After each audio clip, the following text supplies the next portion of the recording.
నమ్మకాన్ని మరి వమ్ము కాకుండా ఇవాళ న్యాయ వ్యవస్థ కాపాడింది మేము నమ్ముతా ఉన్నాం.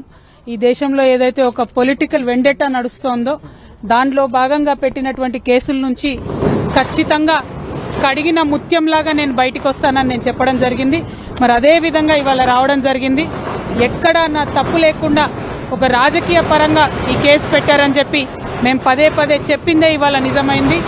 అదేవిధంగా ఈ కేసు పెట్టినటువంటి సందర్భంలో అనేక సార్లు ఢిల్లీకి వారి సొంత డబ్బులు ఖర్చు పెట్టుకొని మా తెలంగాణ జాగృతి నాయకులు, నన్ను అభిమానించేటటువంటి అన్నదమ్ములు, మిత్రులు అనేక మంది నాకు నా కుటుంబానికి అండగా నిలబడ్డారు. చాలా మంది పేద కార్యకర్తలు డబ్బులు పోగేసుకొని ఢిల్లీకి ఫ్లైట్ టికెట్లు పెట్టుకొని వచ్చినటువంటి వాళ్ళు ఎంతో మంది నాకు తెలుసు. ప్రతి హియరింగ్ కి వచ్చి నాకు ధైర్యాన్ని ఇచ్చిన వాళ్ళు ఎంతో మంది నాకు తెలుసు. అటువంటి వారిని జీవితంలో నేను మర్చిపోకుండా కళ్ళలో పెట్టుకొని చూసుకుంటానని వాళ్ళందరికీ కూడా తెలియజేస్తూ, ఆ సమయంలో నా పిల్లలతోని అండగా నిలబడ్డటువంటి మా కుటుంబ సభ్యులకు, ముఖ్యంగా మా అత్త మామయ్య గారికి. And now the judicial courts have also demanded this, and nothing else. Satyameva Jayate. Thank you. Thank you. Jai Telangana.